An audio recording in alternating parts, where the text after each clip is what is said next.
I want to start off with why write about Detroit? The first answer to that question is because I'm here. The second answer is because I wanted to tell stories about Detroit that hadn't been told. Because LA, New York, Chicago, the large urban areas seem to be the ones that get the real attention. And there have been a number of writers who have written about Detroit. Joyce Carol Oates, Lauren Esselman, for example, Stephen Mac Jones, and of course the great, whose name escapes me, Leonard, yes, Elmore Leonard, yeah. But I wanted to write what I think of as the sort of secret substrate of the large public events of the city. I wanted to tell the story of the people behind the narratives that we think about when we think about Detroit. For example, the arsenal of democracy. That takes into account, a whole attitude toward Detroit. And there were other things going on at the time, as I hope I showed. Detroit was really a hotbed of fascism in the early years of World War II, just before Pearl Harbor. And I wanted to talk about that. So what I have done is I wanted to write about Detroit in a way that could only be Detroit. Because sometimes I read books about Detroit, and they have the streets, and they have the businesses, and they have the areas, but it could be anywhere. And I wanted to write about things that could only happen in Detroit. Thus, I wrote about the Hunger March and the fascist organizations in Detroit, which were all true. These books are as historically accurate as I can make them. And I wanted to get behind the narrative that the 50s were, especially 55, was a great year, because things were starting to happen in Detroit. They had been happening in Detroit, and I could very clearly see, as you correctly pointed out, that what was happening then could easily and is happening now. The same kinds of attitudes, the same kinds of upsurge in anti-Semitism that we're seeing, the same kinds of hatred that we see. It's all sort of deja vu all over again, as Yogi Berra said. So I wanted to bring those stories to the fore. Yeah. The interesting literary device that you use is centered around 4 characters, and you carry those characters through. In fact, you carry one of the characters all the way through 3 books, Clarence Brown. Correct. But through your first and your second to your third, you carry some characters through, and you center it around 4 characters, the narrative, and build from that. Could you just address how you do that and how you develop these characters as composite Detroiters? Sure. I stole that device. I freely admit that I stole it. Now that's an honest author for you right there. Well, I think somebody, T.S. Eliot, said, mediocre authors borrow, good authors steal. So I try to be a good author that way. But I stole it from a writer named John Dos Passos, who wrote in the 20s and 30s. And he wrote about New York City, but he tried to portray the sort of complexity of the new city in the 20s, the new urban experience in the 20s, by using a variety of characters' perspectives. In Manhattan Transfer, which was one of his early books, he used 4 characters. And we see these characters interact, we see them bounce off of each other, we see them bring their own sort of perspective to things. And then later on in his USA trilogy, he uses up to 12 characters, which seemed to me a little bit too much. So I thought 4 was a good number. It was better than 3 and not as much as 5. And it seemed to be a good, close a good circle of perspectives. In fact, all of your characters have these issues. Yeah. There's some redemption in the end, but why did you decide to approach it that way?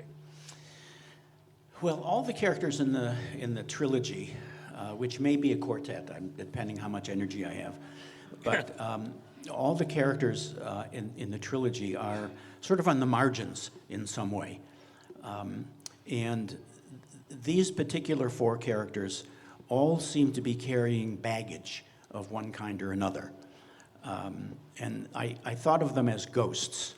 And when you think of a ghost, a literary ghost is somebody that has unfinished business.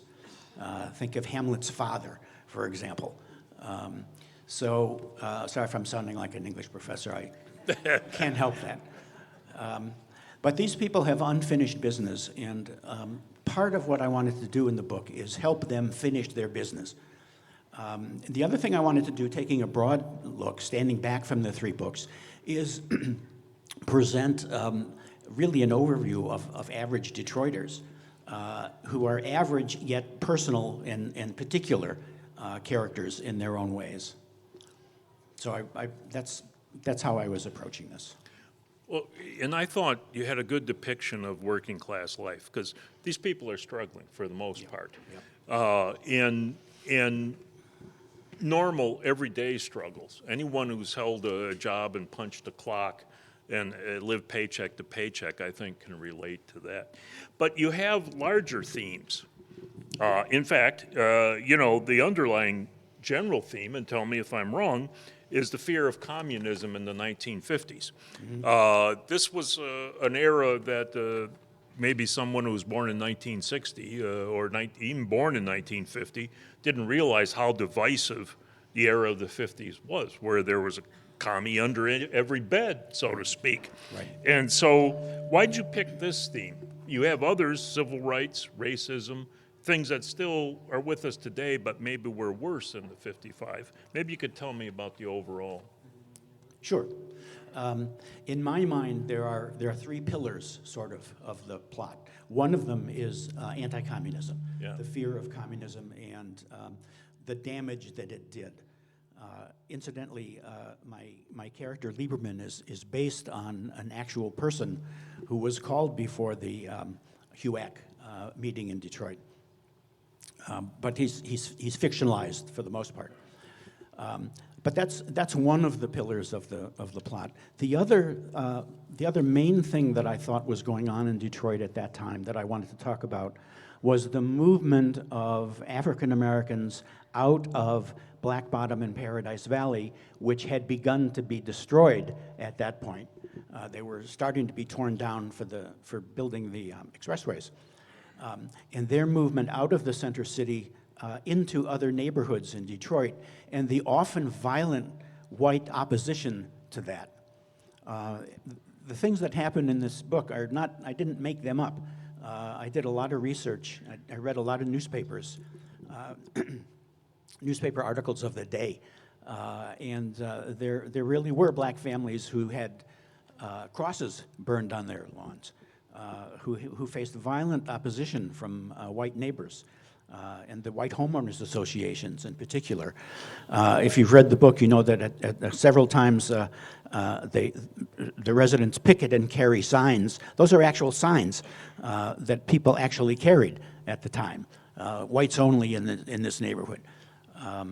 So that's the second pillar of the book. And the third pillar is the beginning of the deindustrialization of the city. One of the narratives of Detroit is that everything was fine until the '67 riots, and then things went downhill. And actually, the city began to deindustrialize right after the war for a variety of reasons. One of the reasons was a deliberate attempt by the auto industry to weaken the power of the unions. So they moved south, they moved away from Detroit. Another was a decision to decentralize the defense industry so that it wouldn't be wiped out with one bomb. So it started, this started in the 50s. As you have pointed out, 55 was a banner year for the auto industry. But that was the beginning of the year. At the end of the year, things started to go bad. In 1956 especially, things really started to spiral out of control.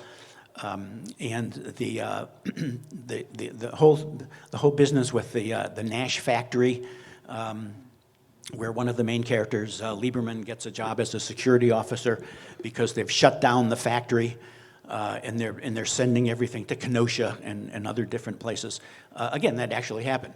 That was an actual event, and I was able to weave the fictional characters into these actual events. There's a poet who said that poetry is real toads in imaginary gardens. And that's how I think of these books. I think of they're real events in imaginary circumstances, imaginary contexts. Well, speaking of characters, you have a Jewish character in every book. Maybe you can tell us about those and what your experiences growing up in a Jewish community in Detroit, how that developed these characters. Well, when we first moved to Detroit, we moved in 1954, and we moved to an area that was not a Jewish area because my parents didn't know the difference. We came from Boston, Massachusetts, so we moved to Evergreen, and I went to a school called Emerson. And the kids would call after my brother and me when we'd walk home, they'd call us kikes. They call us dirty Jews. And you'd think, well, how does a kid know that except through the parents? So that was my introduction to Detroit. And I subsequently, through research and through my life experiences here, realized Detroit was really one of the most anti-Semitic cities in the country, thanks to Henry Ford and Father Coughlin. So the hatred of Jews was really deep in Detroit, I thought. And then once my parents figured out what was going on, we moved to a Jewish neighborhood, and I went to Bagley. When I came to Detroit, I came with an understanding that Jews were different, were disliked, were not part of the mainstream. And as I thought about doing these three books, not so much when I was doing the Martin Proust series, but when I was doing these three books, I started to think of myself, locating myself as a Jew in Detroit during these periods. And as I was thinking about it, I realized that, because I'm Jewish, I had to have a Jewish character. I had to have one of the main characters be Jewish. And I had to reflect the experience of Jews at these different times through these characters. So, and then I subsequently moved away, was gone for 20 years, and then moved back to a Catholic college. So there's my whole life experience has been bouncing back and forth between Jewish circumstances and non-Jewish circumstances. And I've been able to sort of, keep that in mind as I go through the books. One last question on characters. Reading your books, you sprinkle them with a lot of Detroit characters. Soupy Sales? All right. How many of us watch Soupy at lunch? Yeah, look at that, right? Coleman Young. I was in the Birdbath Club. There you go. And then, you put Coleman Young in there. Yes. And Yes. I actually, I have heard Coleman Young speak, and I have met Coleman Young, and I thought you captured him, his raw language and all. But anyway, tell me about why you decided to sprinkle so many popular characters into the book. They're part of being popular and also being historical. Because they were there at the time. I'm not sure why I decided to put Soupy in, but I think it was part of my project to tell a different side of the narrative. And when we think of Soupy Sales, we think of this goofy guy with Blacktooth and White Fang. But really, he had a radio show or a TV show at night and he was quite a jazz aficionado. So I thought he would be a good person to be there. But it gives a kind of verisimilitude to the book and a truthfulness to the events to have these real people pop up in cameo roles every once in a while. One last question before we open it up, because we really hope you'll engage with Don. Any clues on your next book? Don tells me he's writing a fourth on Detroit. Any clues you can give us on that without, breaking the bank? I'm looking at 1963 as the next one. What I'd like to do is make the connections, have people make the connections between where we are now and how we got there. So that when people say, this is not who we are, I can turn around and say, this is exactly who we are, Yeah. So how about questions? Please. Have you or are you going to record any of your books so that we can get them through Audible and listen to them as opposed to reading them? Thanks. Can you hear me with this still? I haven't yet, but I plan to. That my goal at one point is to get them all done audibly, and then partly it's finding a narrator who's appropriate, but I hope to. My question to you is, and maybe I'm being naive, but I think of 1955 in Detroit as having the highest home ownership rate of any major city in the country, and these GM Ford Chrysler workers, blue-collar guys, could maybe at the forefront of having second-car homes and having cottages up north. You may know this better than I, but my sense of it is that we think that it was the heyday of labor, but when you go deep into the lives of the working people, you discover that in fact they had to have second jobs, they had to have third jobs, because the auto industry was still, despite the success of the labor unions, the auto industry was still cyclical, and sooner or later they were going to lose their jobs or they were going to get laid off. And the issue of home ownership, I think, is an interesting one, because the book is in part about the resistance of homeowners to having black neighbors.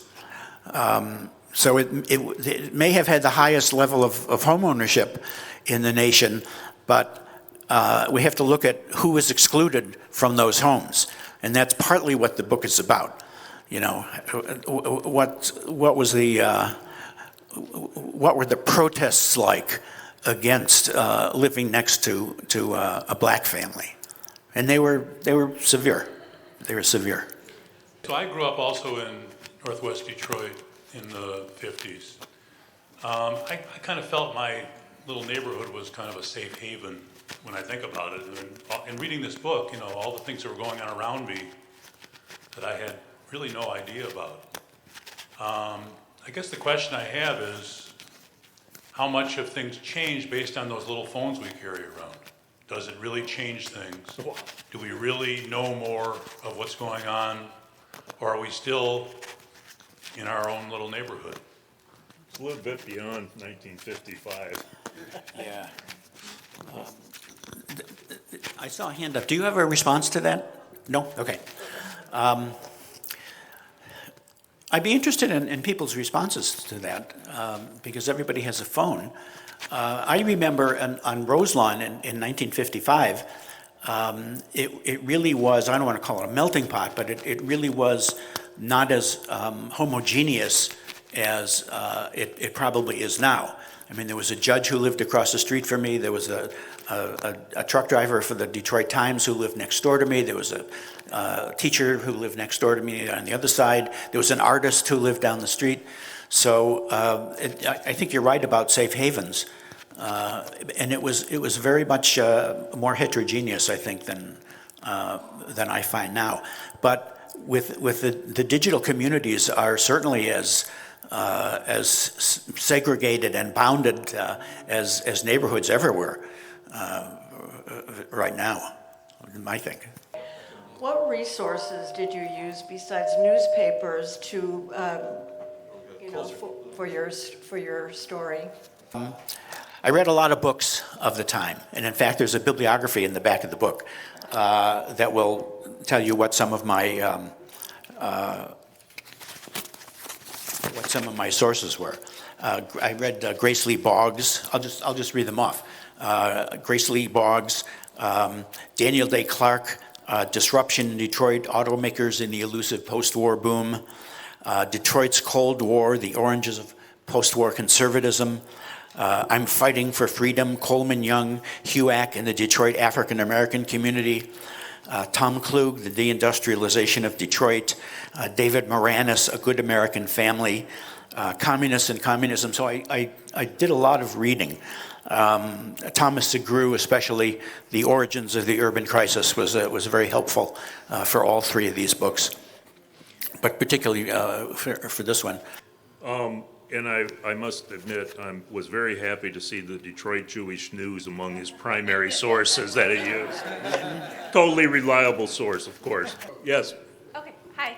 I'm just wondering, do you have any female Jewish protagonists in any of your novels or any of your Yes. historical fiction? You do? Okay, that's good to hear. Yes. And I'm also curious if you're going to continue writing series after the 60s, get into the 70s and 80s and more present. That's too far down the road. But one of the main characters of The Arsenal of Deceit is a woman named Eva Szabo, who was a Jewish Hungarian immigrant, who is one of the central characters of the book. Two questions. First one's a curveball. Do you use Yiddish words for your characters? Sometimes. Not often, but sometimes. And so, you made a career out of this. So the books are sold mostly in the Detroit area or nationally? Or? Mostly in the Detroit area, although I do have readers in Canada and in some places across the country, but it's mostly Detroit, the Detroit area, or Michigan, I should say. Do you get into how the Detroit Mafia, gets involved in Detroit's growth? To an extent. The first book, Savage City, one of the main characters is a guy named Ben Rubin, who is a wannabe purple gangster. And he's just somebody in his 20s who has done some minor crimes, but he's anxious to get into the big leagues. So in his adventures, he gets involved with the mafia. And Clarence Brown in the first book also gets involved with the mafia as well. I was happy to see that you introduced some of Detroit's artists into your book. Mm-hmm. Yeah, and the artists are all real artists. I know. The black artists who function as a kind of chorus at times are all real people. Right. Charles McGee, especially, who has more than a passing role in the book. They're all real. So, and Sarkeesian at the Center Right. for Creative Studies Absolutely. is a real guy. I went there when it was arts and crafts. Okay. Yeah, that was one of the, you cite the Society of Arts and Crafts. That was one of the first organizations I had to Google to Okay. see if it actually existed, and sure enough, it did. Yep. Hi. Hello. So what I think is interesting is how you've given voice to people who were really the victims of quote-unquote progress. To the victors go the spoil, including how information is ultimately disseminated by historians. But you've kind of given us a Howard Zinn-esque window on people who were maybe the victims of that quote-unquote progress. Can you address that a little bit? Yeah, thanks for pointing that out. I think you're really right. It goes along with my my project to sort of write an alternative narrative to the narrative of progress that we think of when we think of Detroit. Progress. history is written by the winners, you know, and the narratives are created by the winners, and there are lots of people who are not part of that. And what I hope to do is to write their voices back into the story in some important way. I know for Savage City, one of the main characters winds up being part of the Black Legion, which was a white nationalist terrorist organization in the 30s in the Midwest, with a particular focus in Michigan. And a lot of people have never heard of that. So that's partly what I'm trying to educate people, but also tell a good story, essentially, in these books. This might be a naive question, but I know about Detroit's history of anti-Semitism, but Yeah. after World War II, when Christians throughout the country realized what Jews had endured in Germany, do you feel that there was some empathy for Jews from Christians in the United States? I think there was. I think it's ended, but I think once people saw what the end result of anti-Semitism really was, I think that woke a lot of people up. So many more opportunities had opened that weren't available before the war. So I think you're absolutely right. Did you get into it all what happened at Hastings Street when the expressways were built? Is that in your book? It touches on it. At a certain point, one of the characters walks through Black Bottom and Paradise Valley and sees the beginning of the destruction of it and starts to sort of reflect on it. But also that, that was, and the city planning, which planned it very, very clearly, was the result of the movement of black families out of that area into areas in Detroit where they had previously been excluded. And that's partly what the book is about. It's about that movement and the resistance to it. Okay. Can you identify what streets made up the Black Bottom and Paradise Valley? Well, it was Hastings Street, Gratiot. I can't remember what the eastern boundary was, and down to Beaubien and around there. That was the Black Bottom. That was Black Bottom and Paradise Valley. Oh, they were the same.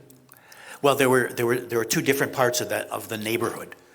Paradise Valley was the so-called entertainment district at the time, and Black Bottom was really a more residential area. Thank you.